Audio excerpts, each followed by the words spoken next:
Hello, you guys. It's me again, Stephanie from Unveiling the Spirits. And today I want to talk about reason one in my book series of God, Why Am I Not Married? 9 Reasons Why You Might Be Single.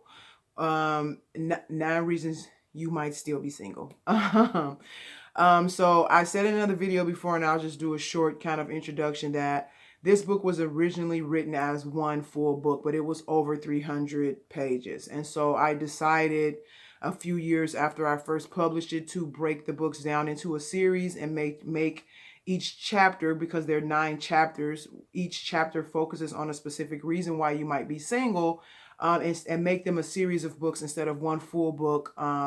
It's a lot to take in when it's a full book like that, over 300 pages. And so as I have been putting out each book in the series, I have been revising it and adding a lot of new information to it that I've even learned um, since I first published it.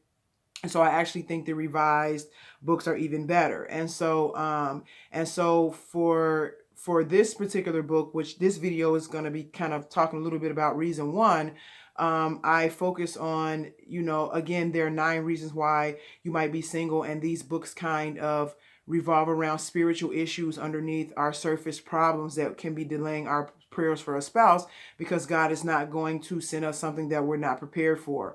And a lot of times we just pray for things and then we feel that we should have them without understanding that once we pray for something, God begins the process that it takes for us to actually attain and be responsible for that thing that He wants to give us. And when we don't go through that process, or we go through that process slowly, that can delay, our prayers for a spouse from being answered. And so reason one focuses on the manipulation of our desires. And so a lot of the times, people that are praying for spouses or husbands or even for their marriage to be improved, don't realize that the manipulation of their desires is part of the problem. The Bible talks a lot about deceitful desires and manipulation of desires and people living by their desires. And it's sometimes ironic to me, and myself included, so it's not like I'm exempt, that we never really question our desires most of the time. We feel like if we really want something, that we should have it, and that, God said, if you seek me, He'll give you desires of your heart. And it's like, okay, God, then why are you not giving me my desires, without actually critiquing our desire and putting our desires under the lens of God and His Word and His Spirit to find out if there's any corruption in that? Because one of the things that the devil does is corrupt the things that God created to be pure and good. So, when there's truth, the devil took the truth and created lies with it, because then he changed things that were not a part of the original truth. He does that with us a lot because we don't understand things on the scale that he does. And so he tweaks and changes things and contaminates our desires and put things, attaches things to our desires, or encourages us to attach things to our desires. And we don't realize that our desires are a little bit of the problem. And so the book goes into how our desires are manipulated,